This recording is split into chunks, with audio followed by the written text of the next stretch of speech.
तो स्टडी ये कहती है, साइंस ये कहती है कि जिन बच्चों की निकटता अपनी मम्मी के साथ है, वो बच्चे कम डिप्रेस्ड हैं दूसरे बच्चों से जो अपनी माता के इतने करीब नहीं हैं, अपने पिता के इतने करीब नहीं हैं। जो पेरेंटल लव है, जो माता पिता का प्यार है, वो एक यंग को, एक चाइल्ड को डिप्रेशन से, स्टडी ये कहती है। वचन क्या कहता है? मोस्टली जब आप इन जोक्स को सुनते हैं, आप वाइफ को, आप अपनी पत्नी को अपनी सोचों में आप उसे गिरा रहे होते हैं और आप उसे कम कर रहे होते हैं। आपको लगता है वाइफ सिर्फ आर्ग्यू करने के लिए है, आपको लगता है कि ये सिर्फ एक टेंशन है, ये सिर्फ एक डिप्रेशन है। ऐसा माहौल इंटरनेट के ऊपर बनाया जाता है। रीजन क्यों? क्योंकि शैतान को एक बात मालूम है, आप इस धरती पर हैं, शादी से पहले आपके माता और पिता आपके हेल्पर हैं, डिवाइन हेल्पर, और वो वहां आपको लेके जा सकते हैं जहां आप खुद नहीं जा सकते। और मैरिज के बाद वचन कहता है कि तब तुम माता पिता से अलग रहोगे और मनुष्य आदम अपनी पत्नी से मिला रहेगा, क्योंकि वचन ये कहता है कि आपकी पत्नी फिर आपके लिए डिवाइन हेल्पर है। और जब आप ये जोक सुनते हैं, आप दुनिया की बातों पर ध्यान लगाते हैं, आपको मालूम नहीं होता कि आप अपने डिवाइन हेल्पर की जो अनॉइंटिंग है उस पर मिट्टी डाल रहे हैं। आप उसके लिए इग्नोरेंट हो रहे हैं जो आपकी लाइफ में परमेश्वर ने आपको दिया है। कितने मेरी बात को समझ रहे हैं? अब ध्यान से मेरी बात समझना। यहां बुरी पत्नी आई और बच्चे मर गए। क्यों? क्योंकि एक पत्नी ने, एक वाइफ ने घर को बनाना था, घर को स्ट्रांग करना था, बच्चों को बनाना था। बाप अपने काम पर है, बाप अपना बिजनेस कर रहे हैं, लेकिन मां को अपने बच्चों को पालना है, उन्हें शिक्षा देनी है। लेकिन ये मां नहीं कर पा रही थी। क्यों? क्योंकि ये कनानी औरत थी। कनानी औरत थी तो वो शिक्षाएं मालूम नहीं थी, बाइबल की शिक्षाएं मालूम नहीं थी। उन लोगों में वो चीजें आम हैं। आप अगर अन्य जाति में आप देखो तो वे विचार वो खुल के डिस्कस करते हैं, उनके लिए वो आम चीज है। लेकिन वचन क्या कहता है? वचन हमें पवित्रताई में जाने के लिए कहता है। तो जब उनकी बढ़ोतरी, जब उनकी जो शिक्षा थी वो सही नहीं थी, तो वचन कहता है कि परमेश्वर ने उन्हें मार दिया। एक मरा, फिर दूसरा मरा, उसे मालूम था तीसरा भी मरेगा, तो उसने उसको भेज दिया कि इसको सियाना होने दो। उसने बहाना लगाया और उसको वापस भेज दिया। अब मेरी बात को ध्यान से, बड़े ध्यान से समझना और सीखना। अगर आप मैरिड हैं, आपकी वाइफ आपको एक हेल्पर के रूप में दी गई। मेरी लाइफ में मेरा काम है मिनिस्ट्री को बनाना, परमेश्वर से नया विजन लेना, उसको बिल्ड करना, प्रोटोकॉल बनाना, रूल्स बनाना, पूरा एक सिस्टम बनाना, उसके बाद उसको खड़ा करना और अपनी वाइफ के हाथ में सौंपना। उसका काम है उसको मेंटेन करना, उसको बनाए रखना, उसको आगे लेके जाना। अगर मैं बनाना छोड़ दूं तो सिस्टम वहीं रुक जाता है। अगर मैं बिल्ड करना छोड़ दूं तो सिस्टम वहीं रुक जाता है। तो मेरी वाइफ सिस्टम नया बना नहीं सकती उस लेवल पे जहां मैं बना सकता, लेकिन मेंटेनेंस मैं वो नहीं कर सकता जो मेरी वाइफ कर सकती। कितने मेरी बात को समझ रहे हैं? इसलिए आपने ये देखा होगा, इसका मतलब ये नहीं है कि जो मैन ऑफ गॉड हैं उनकी लाइफ में या उनकी जीवन में उनको मैरिटल प्रॉब्लम्स नहीं आई, कईयों के डाइवोर्स भी हुए। इसका मतलब ये नहीं है कि परमेश्वर का प्लान खत्म हो गया। इसका मतलब ये नहीं है कि परमेश्वर का प्लान हट गया। जब परमेश्वर ने ये देखा कि आदम जो है वो काम कर रहा है, तो परमेश्वर ने कहा तेरा अकेला रहना ठीक नहीं, मैं तेरे लिए एक मददगार बनाऊंगा। और बाइबल कहती है परमेश्वर ने उसे हवा को दिया। बाकी सारे जानवरों को परमेश्वर ने आदम के पास मैच करने की कोशिश की, कोई मैच नहीं किया, लेकिन हवा उसके साथ मैच हुई। अगर आप देखें तो मोस्टली जोक्स, मोस्टली ये चीजें इसलिए गढ़ी जाती हैं ताकि हस्बैंड और वाइफ का जो रिलेशनशिप है वो कभी भी स्ट्रांग ना हो। क्योंकि अगर शैतान एक हस्बैंड और वाइफ के रिलेशनशिप को कमजोर करता है और इस चीज में वो कामयाब हो जाता है, तो 50% लड़ाई वो एक फैमिली में जीत जाता है। कितने मेरी बातों को समझ रहे हैं? अगर वो इस चीज में कामयाब हो जाता है, वो हस्बैंड जो शादी के पहले पीछे पीछे घूमता है, ट्यूशन से लेके आता है, ट्यूशन छोड़ के जाता है, पूरा भाई बन जाता है उसका, लेकिन शादी के बाद कोई केयर नहीं। पहले महंगा गिफ्ट, बाद में 150 वाला सूट। तो तुमको वो केयर भी नहीं मिलेगी जो एक्चुअली तुम्हें चाहिए, क्योंकि वचन कहता है तुम्हें अपने पत्नी को अपने शरीर के समान प्यार करना है। वो घराने कभी बरकत नहीं पा सकते और कभी परमेश्वर में नहीं बढ़ सकते जहां हस्बैंड और वाइफ एक मन नहीं। मैं आपको सच कह रहा हूं, मैंने कई लोगों को, कई बच्चों को बीमार देखा है फैमिलीज में हस्बैंड और वाइफ की लड़ाई के कारण। इसीलिए आप देखते हैं इंटरनेट पे बहुत से जोक्स आपको मिलेंगे हस्बैंड और वाइफ के रिगार्डिंग। क्यों? क्योंकि शैतान इस रिलेशनशिप को जो सबसे स्ट्रांग है इसे वीक करके आपकी लाइफ को वो वीक और कमजोर करना चाहता है। आप समझ रहे कि नहीं? जब एक पास्टर सेवकाई में मेरा कोई सन उठता है, मेंटरशिप के नीचे होता है, तो उनको पहली काउंसलिंग में क्या देता हूं, अगर वो हस्बैंड वाइफ हैं तो आपस में समय व्यतीत करना मत छोड़ना। जो चीजें हैं उन्हें बोलकर हल करना।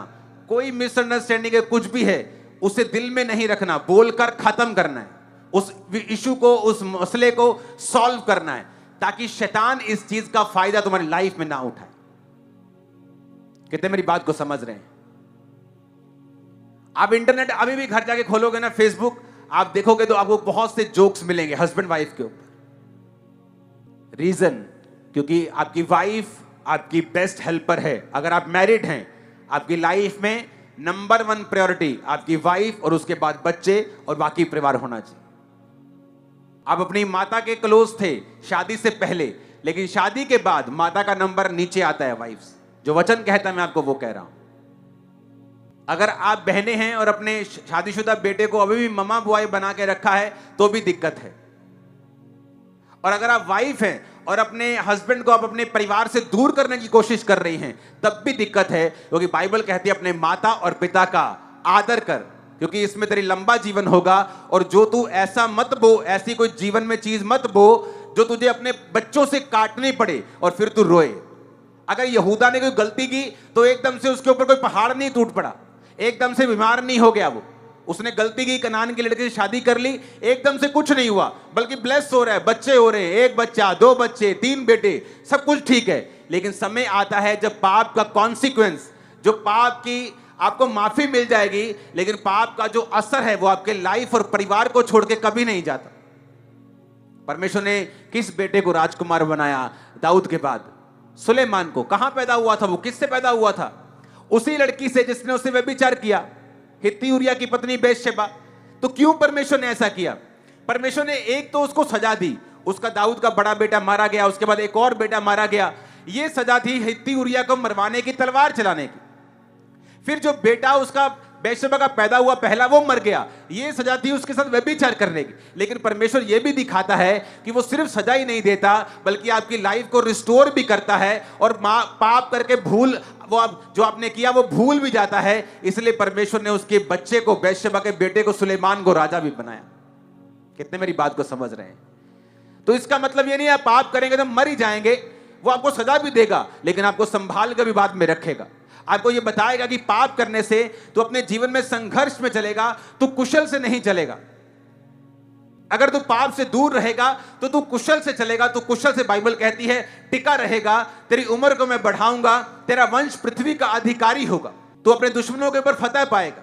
जितने रोग मैंने मिस्रियों के ऊपर भेजे, मैं तेरे ऊपर नहीं भेजूंगा। कितना महान है खुदाबंद का वचन। अगर आप हस्बैंड वाइफ की रिलेशनशिप को, इस हर वचन क्या कहता है? वचन कहता है अच्छा है कि तुम शादी मत करो, पर अगर करो तो उसकी फिर कंडीशंस हैं। फिर तुम कुंवारों की तरह नहीं जी सकते, वो भी तुम्हारी जिम्मेवारियां हैं। पौलुस ने कहा अच्छा है कि तुम शादी ना करो, लेकिन व्यभिचार के डर से हर एक पुरुष का पत्नी, हर एक औरत का पति जरूर होना चाहिए। आजकल व्यभिचार के डर से कहता है शादी करो। जब शादी हो जाए तो फिर उससे अलग होने की कोशिश ना करो। जब शादी हो जाए तो कहता आपस में समय को बिताओ, ताकि शैतान मौका ना ले पाए। एक बहुत बुजुर्ग वॉलंटियर आए मेरे पास, कहते मेरा पति जो है ना अभी भी चाहता है कि मैं उसके साथ बैठूं, उसके साथ समय बिताऊं। मुझे लगता है कि ये गलत है, मैं बूढ़ी हो चुकी हूं, मुझे ऐसा गलत लगता है, ये पवित्रता ही नहीं लगती। मैंने कहा ये पवित्रता ही, इससे शादीशुदा में अगर आप ऐसा करते हैं तो ये पवित्रता ही से बाहर है। पवित्रता ही है, इसमें पवित्रता ही है। अगर आप नहीं करते तो पवित्रता ही टूटती है उल्टा, क्योंकि आप अपने पति को ये फिर मौका दे रहे हो कि वो बाहर जाके अपनी भूख को पूरा करे। कभी नहीं नहीं, उसे लगा कि मेरा जवाब स्पिरिचुअल नहीं। थोड़े दिन बाद उसका पति उसी मोहल्ले की एक जवान लड़की के साथ भाग गया। मैंने कहा अब कैसा लगा तुझे, अब ठीक है, अब ठीक लगा तुझे? इसलिए वचन क्या कहता है? पौलुस कहता पति और पत्नी आपस में समय को बिताएं ताकि शैतान को मौका ना मिले। जब आपको ये जोक्स मिलते हैं, जब आपको ये जोक्स जाते हैं, इनडायरेक्टली शैतान आपके अंदर अपना बीज डाल रहा होता है और वो वचन के खिलाफ जा रहा होता है कि औरत जो है एक सिरदर्द है, एक ब्लेसिंग नहीं, बल्कि बाइबल कहती है औरत तुम्हारी लाइफ की सबसे बड़ी ब्लेसिंग है।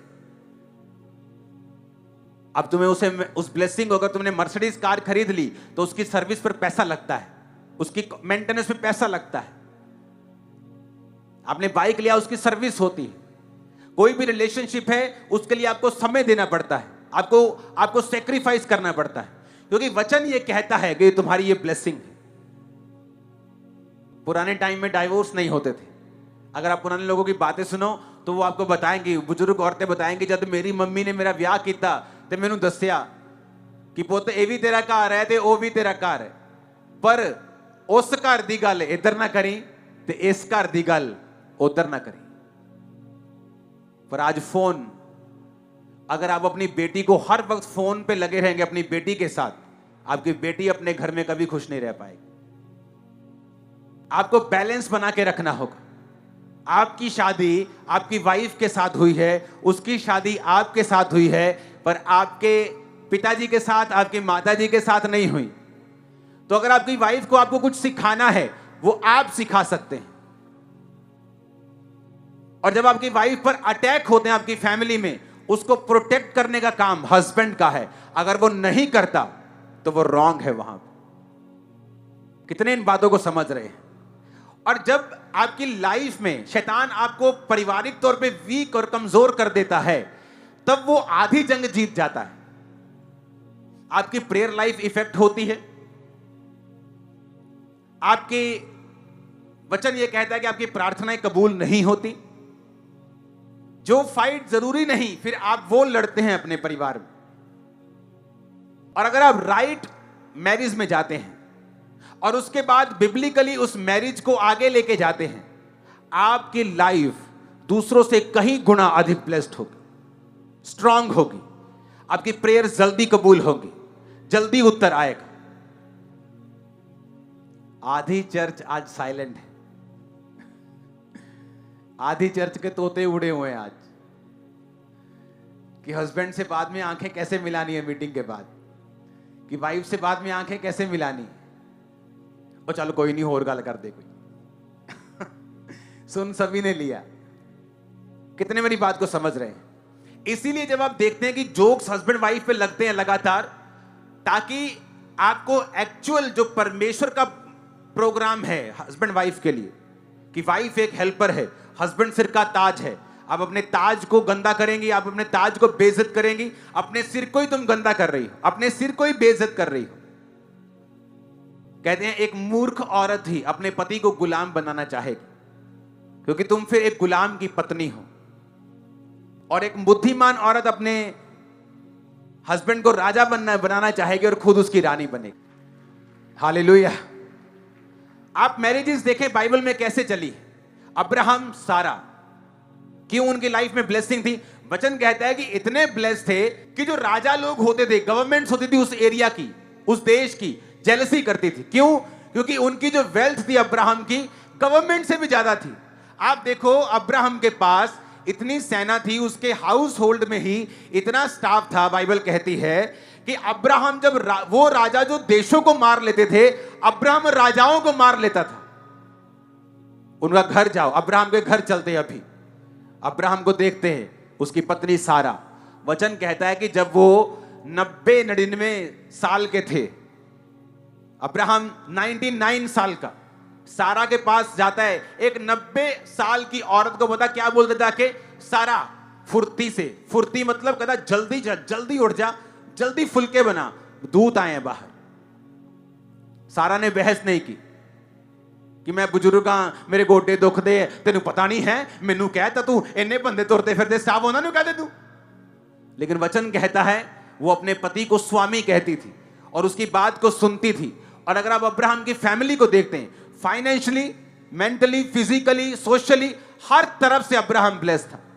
और परमेश्वर ने अब्राहम के बारे में कहा, अब्राहम मेरा दोस्त है, क्योंकि अब्राहम अपने बाद अपने घराने को मुझ में चलने की आज्ञा देगा। ऊंची आवाज में हालेलुया बोलो। अगर आपका घर सेट नहीं है, उसे सेट करो, कोशिश करो उसे सेट करने, जितना कोशिश कर सकते हो करो। बाइबल कहती है जब तुम परमेश्वर में सही चलोगे, जितने अनमैरिड लोग बैठे हैं, मैं आपको बता रहा हूं, आपका हस्बैंड, आपकी वाइफ आपके लिए ब्लेसिंग है, इफ अगर आप परमेश्वर में चलकर उसे हासिल करेंगे तो। नहीं तो फिर वही जोक्स आपकी लाइफ में पूरे होंगे जो इंटरनेट पे चलते हैं, क्योंकि फिर आपकी वाइफ आपका सबसे बड़ा सिरदर्द और आपका हस्बैंड आपका सबसे बड़ा कलेश डालने वाला इंसान होगा अगर आप परमेश्वर से दूर हैं तो।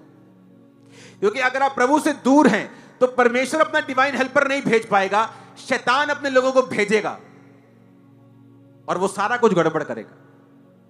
अगर आप प्रभु में हैं, प्रभु के काम को कर रहे हैं, आप पवित्रताई में हैं, तो परमेश्वर वो व्यक्ति, वो बंदे भेजेगा जो आपके लिए ब्लेसिंग होंगे, जो आपको बिल्ड करेंगे, आपको बनाएंगे। और जो मैरिड हैं वो इस बात को ध्यान से समझ लें। बाइबल कहती है अगर तेरा पति अविश्वासी है तो अपने कैरेक्टर से उसको खींचना है, अपने प्रचार से नहीं। अगर तेरी पत्नी अभी तक मसीह में नहीं है, कोई कुछ लोग होते हैं मसीह में आ जाते हैं, अन्य जाति में आप मसीह में आ गए, हस्बैंड आ गया, वाइफ अभी नहीं आए, क्यों वाइफ छोड़ दे?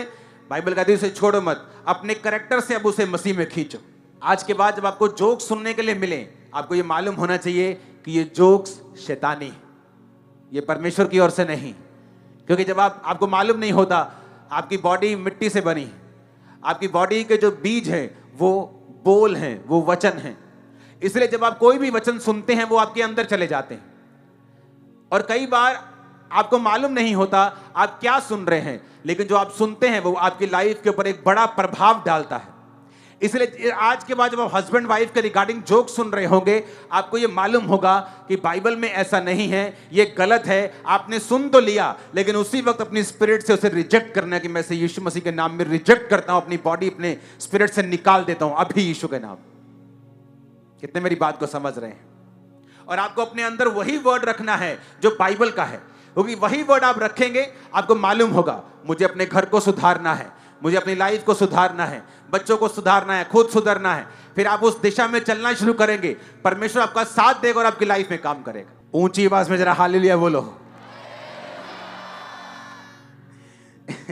मुझे हंसी आ रही है आप पे, सब पे। मुझे पता है आप क्या सोच रहे हो आज। हालेलुया। सबको जय मसीह की। मैं जतिन बब्बर और आप देख रहे हैं मसीह परिवार चैनल। जैसे कि आप सब जानते हैं कि मैं इस चैनल पे प्रभु के अलग अलग दासों की वीडियोस डालता हूं, तो अगर आपको हमारा चैनल अच्छा लगता है तो आप इस चैनल को ज़्यादा से ज़्यादा सब्सक्राइब जरूर करें, ताकि आप प्रभु के वचन को सुन सके। वीडियोस को ज़्यादा से ज़्यादा शेयर करें ताकि जिन लोगों तक वचन नहीं पहुंचा उन तक भी वचन पहुंच सके। सबको जय मसीह की। एक बार मैं आपसे दोबारा कहूँगा कि इस चैनल को सब्सक्राइब जरूर करें और वीडियोस को ज़्यादा से ज़्यादा शेयर करें। जय मसीह की।